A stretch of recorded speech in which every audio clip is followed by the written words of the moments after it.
Hello, everybody, and Hey, Jon. this is not the first time I've done this. I have to say, we did it before with the live Yes album, but we're here today with Geoff Downes and Chris Braide of the Downes Braide Association, aka DBA.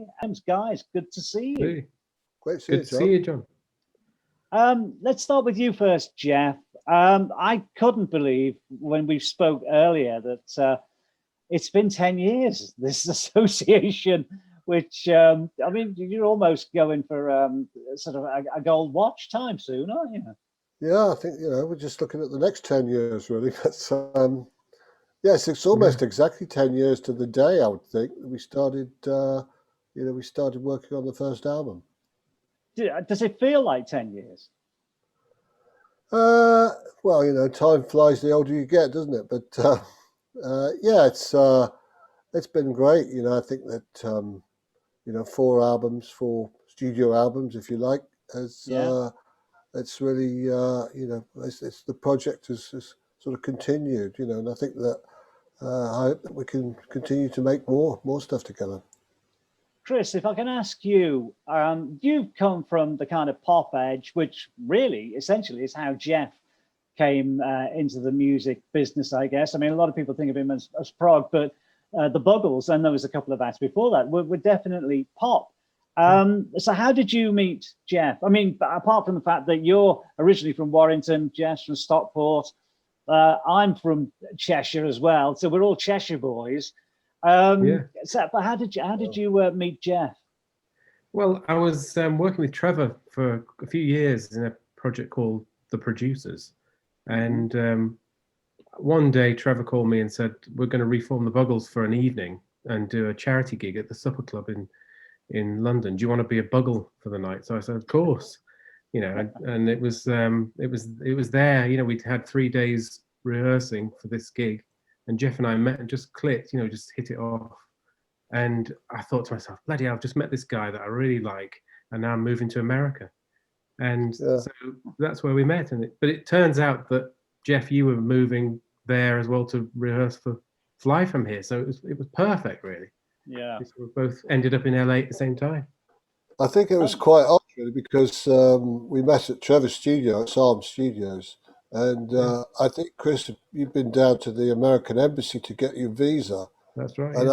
And that's when I met you, and I thought, God, this guy's looking really sharp. You had the suits on, the whole business. I thought, wow, this guy's got something here. And the rest Come on, is Geoff, history. let's be honest. It's the only time British people get dressed up in a suit is when they go into the American Embassy for their visa. I've had to do it. Or if you're the accused and you go into court. Well, there's that as well. I mean, that's happened to me, although I wasn't the accused. I was a witness. Yeah, I mean, it's the only time I've ever worn a suit, I think. Oh, maybe, no, not even at funerals or weddings. Casual, I think. When you first started this project or association, what sort of life did you see for it? Was it just going to be a one-off, toe in the water, or maybe let's just see how it goes? I mean, here we are, 4 studio albums in, and the latest one, Halcyon Hymns. And it's funny because I noticed on the cover, and I had to look under a magnifying glass because, as you know, my eyes are going, DBA 4. So that there's no reason for people not knowing this is your 4th album. But how long was it before you realized, hang on, we've done one, it's stirred up the pot a little, and there's a lot of interest. What are we going to do next? Well, I think we liked the way that the first album turned out, and I think it opened the door for Chris and I to work together. And we discussed it and said, why don't we do another one? And then after that, we said, why don't we do another one? So it's been a kind of gradual working relationship, but certainly it's been very fruitful, I think. And I'm very happy with the stuff. I love working with Chris, and I think we make good noises together. But you are actually a working group now, because you've kind of, as they say over here in England, popped your cherry. I mean, you've actually played live gigs, so you are now a working group. I mean, how's that feel for you, Chris? Because, I mean, you have done gigs in the past, of course, but you're known as a songwriter and work with so many and so many various artists in different genres as well. I mean, What was it like for you doing your first DBA gig? It was fantastic, actually. And it was, I said to someone the other night about this, they asked me the same question. And I said, almost we couldn't believe we were doing it, because it seemed like that would never happen, because it did start off as a studio, essentially a studio project. It was when I wasn't working on, producing and writing for, as you say, pop acts. And when Geoff wasn't working with Asia, and yes, DBA was like our sort of, it was kind of like a holiday, really. And whenever Geoff was in LA, you'd come over to my studio, wouldn't you, Geoff? And we'd just, we'd end up writing for whatever, project, DBA project was next. And so to suddenly be on stage with an amazing guitarist and singing songs from 3 albums at that point, quite a substantial sort of pool of material to draw from. It was just fantastic. It seemed to legitimize it all of a sudden. It's rather ironic, though, isn't it? Because with you being in LA and Geoff being in the UK, and it's all right, you start getting together and specifically getting together to do writing sessions. But a lot of it must have been done remotely. And here you are now, you're back in the UK, you're living down south, and Geoff's in Wales, and you've still got to work remotely. I mean, there's an irony in all this. Oh, the irony is fantastic. I mean, it's like DBA will continue like this forever, I think. Let's look at the album. It's essentially a lockdown album, really, isn't it? I mean, most of it was sort of not conceived, certainly put together during the lockdown, wasn't it? Yeah, it was. I mean, Geoff had sent me a folder full of ideas that I had waiting, at some point, for the right time, and I knew it was there. It was just in the corner, and I was gonna deal with it at some point, when it felt right.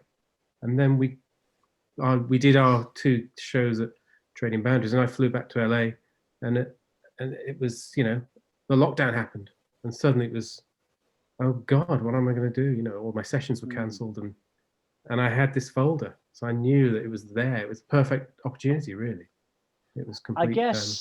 I guess a lot of the lyrics were done by you, Chris. Yeah. Yeah. The album is called Halcyon Hymns, and it's Halcyon, of course, is looking back to better times. And I have to say, on the lyrics front, some of these lyrics are very, very touching. It's a very English sounding album, I think, but and the long track, Remembrance, and I think is it Barney that does the talking at the end? Yeah. It almost brought me to tears, I've got to be honest, particularly with all, when you see on the news every day, people dying and things like that. And I'm thinking, oh my goodness, this is really going to hit home. Yeah, a few people have said that, actually, that Dave Bainbridge was one, an amazing guitarist he is, played on the album. And he said at the end of Remembrance, when he was putting his parts down, because Barney's bits were already on the rough, he said he had tears in his eyes. So well, it's me too. And it's I don't know what it is, I don't know whether I would ordinarily feel like that, because being British, the stiff upper lip and everything like that, but having gone through all this, like everybody across the world essentially has gone through, but in England, and as I said, particularly this album, I mean, I'm going to use the word pastoral. It really is very, very English. And hearing that at the end, and then also the very end piece, the epilogue, I'm thinking, I mean, it's a real, and I hate to use the word because I think it's an overused word, but it's a real journey from start to finish. Yeah. I mean, that was the idea, really. I always like albums to be, to be journeys, and I always like myself as a music fan, to listen to an album from start to finish.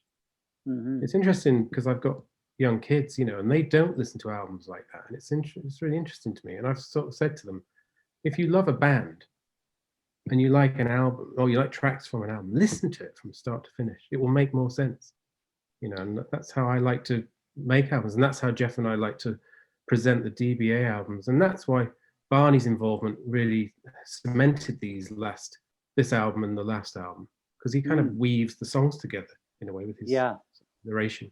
You, of course, come from the pop angle with the Buggles, and back in the day, certainly when I was growing up, singles were important, and Chris has made the point that younger people don't listen to albums so much. It is the older audience who want to listen and go right the way through the experience, read the lyrics, look at the sleeve. And of course, the great thing about this album is that it is coming out on vinyl as well. So you've got the big picture, so to speak, literally. And that's the kind of thing I grew up with. But singles were still very important as well. It must be a little frustrating to think that somebody would want to just dive in and listen to one track of this album, because I think they're missing a big experience. Yeah, I don't think that's really the idea behind it. I think that you know, we conceived it really as an LP rather than it being just a collection of songs. So Yeah. I think that it's you know, I know Chris loves his vinyl and I do too, and it's the whole thing about, you know, having that thing in your hands and the ceremony of putting it on and, you know, dropping the stylus on the record. That it's kind of a, you know, I know it's a sort of nostalgic look, but I think that it's got some value in terms of you know, being able to listen to an album as a whole rather than, you know, the modern generation just wants that hit one song, bang, and download it, and that's it. So it's a little bit of a retrospective way of looking at things, but in the same way, I think that it's got some value. You know, having an album per se has got a lot of value. And of course, in the title, Halcyon Hymns, I mean, that really is looking back. And the great thing about some younger people now, in fact, actually a lot of younger people, they're actually moving back to vinyl. So maybe the move from just downloading one track might sort of spur these people to get an album on vinyl. And I think, as you say, I mean, it was almost ritualistic when you played an album, particularly on headphones. You just settle back and, you know, you'd have the lyric sheet there in the big sleeve and you'd read all the credits. And I hope that, you know, the surge or the renaissance in vinyl really does do something. For albums like this, it really is the format to have, isn't it? well, yeah, and I think with having Roger Dean doing the cover, you know, Roger Dean's artwork is lost on a CD sleeve, you know, because it's like tiny little presentation. But you know, you see it on the vinyl, and it's an impressive item to have, just to admire it and look at it. You know, it's a beautiful piece of art. So I think that's important as well, and that's what we, you know, one of the connections that we made with Roger is that, you know, it's great that he did his building up the painting over a period of time, but having someone like him on board, it adds a lot more value to, I think, that what we've done. You know, it gives it a much wider spectrum. Well, here is the CD, which is great when you've got it right up close. But the great thing is there's a DVD in here with a couple of videos, and also the sessions for the painting of the sleeve. Did you catch any of that, or were you presented with the finish? Did you want to wait until you got the finished painting? I watched it actually because I was in. I'd sold my house in LA, and I was in a hotel for about 6 weeks, just living in a hotel, and without my gear, you know, really kind of just waiting to sign forms and get the hell out of it. And I love America, by the way, I do. But I was moving, so you know, it was a transitional period, and it was great because every Wednesday I'd watch Roger's thing, and it was just lovely. It was like it's like a relative. It was just so warm and just inviting. For that hour, just sit back in my hotel room and watch the sessions and see our album cover sort of being brought to life. It was really fantastic, actually. How did you feel when we got to sort of session number 10? Because it started off and he's just painting this like sort of oblong piece of canvas or wood, and I'm thinking, wow. And then it becomes green, and then the detail comes in, and the whole thing really, it actually comes to life in front of you. And some of the questions he was asked as well, because these were live sessions, weren't they? And people could ask questions. And his daughter asked the questions, and I thought it was quite some great questions. Mm-hmm. I mean, like, sort of, what advice would you give to a painter starting now? The same advice probably everybody has ever got: just don't give up, keep doing it. Let's look at another one of the songs on here, which is great. It's not the beginning; it's the second track. I think it's called "Love Among the Ruins." Again, Barney's on this. And it's a really magnificent, almost regal start to the album. Do you not think with that, once you've heard the finished mixed song together? I mean, I know you had obviously a hand in it being the performer, but it's a wonderful thing to hear a song when it's come from an idea and then you hear the finished article, isn't it? Yeah, I mean, it's like Richard Burton, you know, in War of the Worlds. It's that kind of you know, it's that wonderful English dialogue, and I think it sets the mood really for the whole album, you know, because as you said earlier, it has got that English flavour to it, you know. I think yes, you know, it's the roots that neither Chris nor I could deny, you know, that we have got that sort of deep English roots, and it does sort of really translate through the whole album, I think, and so it makes it as an entire unit rather than it just being, you know, a collection of songs. You do, and actually more specifically, Geoff, Northern English roots. Very there important. You go, Cheshire. That's the point. Cheshire Yeah. music. Yeah, Cheshire music. Do you know that we spoke about that actually about Suburban Ghosts, didn't we? It's northern and it's very Cheshire-like. And I remember Geoff saying to me, "Well, you'll know what it's all about coming from around there." I go, "Yeah." Well, exactly. I mean, the trees look different there, don't they? It's different, isn't it? Summertime. Everything. Yeah, it's just great. You know, I've got very sort of wistful images in my head about that kind of, you know, landscape. Yeah, and the Cheshire fencing, of course, all around the fields. It's funny. I'm going to start with you now, Chris.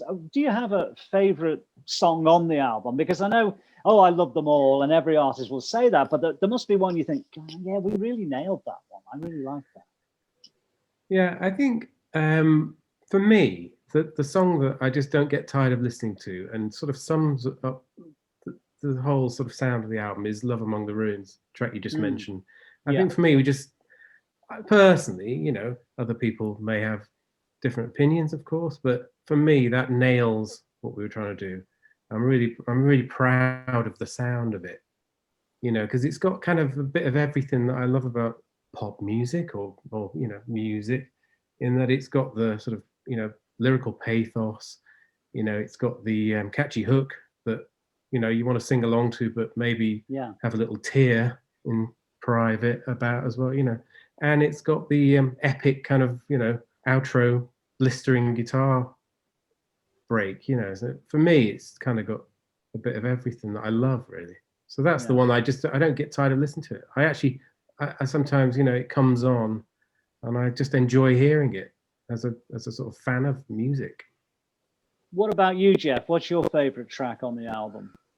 Well, I like them all, obviously, but I think one of the tracks that really stands out for me is Warm Summer Sun, with the vocal texture of Chris and Mark Harmon on that. I think is just a beautiful combination, and I think it's very exemplifies a lot of the way that Chris and I write songs together, where, you know, you have a mood set and then the key will change, but the same idea will come forward. So in terms of a sort of musical piece and progression, that's one of the ones that I would certainly pick out.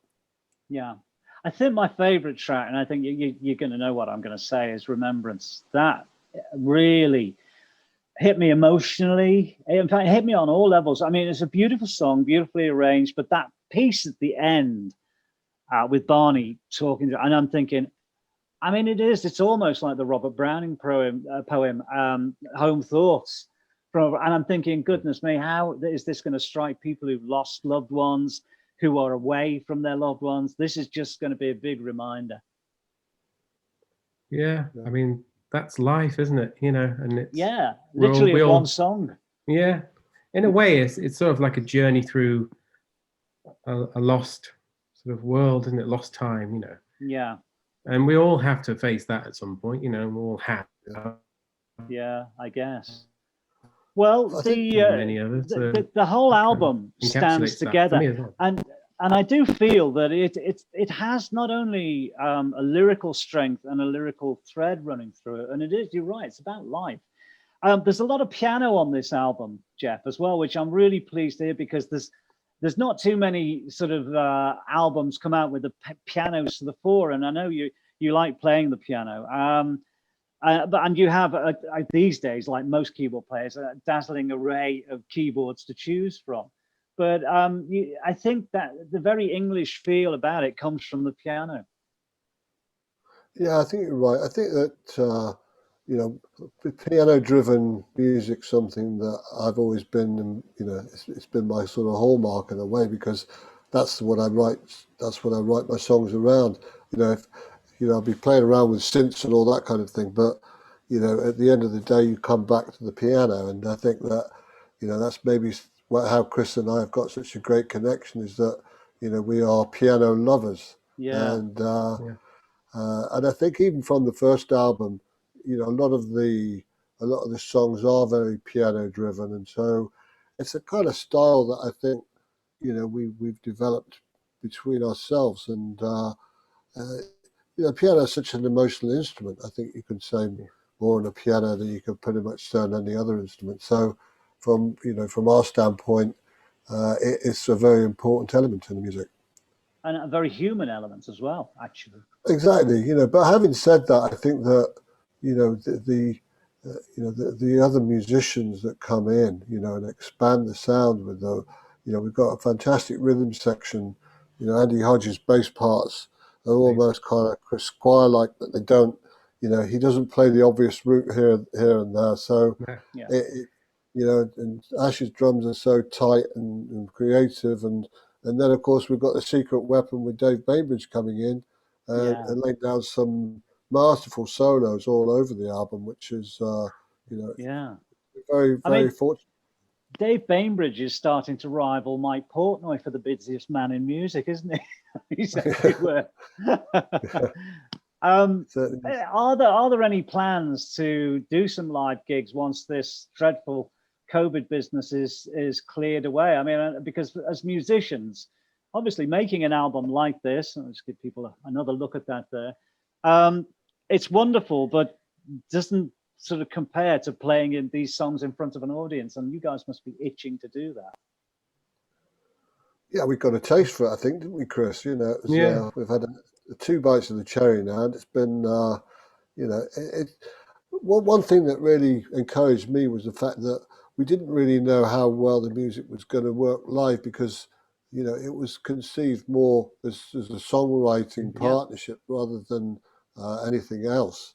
So to actually just take that jump and move that up onto the stage was something pretty significant, and it really worked great. So, yeah, I mean, I'd be very happy to do more stuff in the future, no doubt about it. The album is coming out on vinyl. I think it's in March, isn't it? You know. Sorry, Chris. You want to do live work March as well, yeah? Oh no, sorry, a bit of delay, isn't there? Yeah, I think I echo what Geoff said, actually, that we got a taste for it, and it was so much fun, and it was great hearing the songs, you know, out, if you like, you know, coming back at you, sort of thinking, I like these songs, you know, they've sort of got life of their own when they're performed live. So, and of course, there's always the added bonus of the audience giving a reaction as well. Absolutely. Yeah, and I think that because we've got, you know, the 4 albums under our belt now, we've got a fair bit of material to choose from. I think if we'd done it maybe after the first or second album, we'd have been struggling to try and get that mood for an entire show. But, you know, I think that we've got plenty of material now we can tackle, and it's you know, it's a great sort of palette to choose from. Well, the album is out today. DBA 4, to signify that it is the 4th album. It's the 10th anniversary. Congratulations, guys, 10 years. Some marriages don't last that long. Most of them don't, do they? No, they don't, no. But it's a wonderful album. The Beatles didn't last that long, actually. No, they didn't. 8 years as a recording band. There's the album, the sleeve. It's coming out on vinyl, double, I think it's white vinyl, isn't it? In March, and which you can pre-order now. But the CD and DVD package is out now. And the DVD package is quite a nice little bonus there, because if you missed any of the Roger Dean painting sessions, you can see it there. Geoff and Chris, thank you for talking to me today. I really appreciate it. And I hope the album does really well. We've just got to say a few thank yous to people, obviously, before we go. We have to say thank you to, of course, Martin Darville, Sam Ashworth, and Maria Lundy Hodge. There's a big plug, an obvious one. They're all from QEDG Management. Sharon Shevin at the Publicity Connection, and also Jerry Ewing and all the guys at Prog for hosting this particular chat. All of them gratefully appreciated. And both of you graciously talking to me today. I really thank you from the bottom of my heart. It's always great to catch up with you guys. Yeah, great, John. Good to see you, man. Thank you. Good to see you.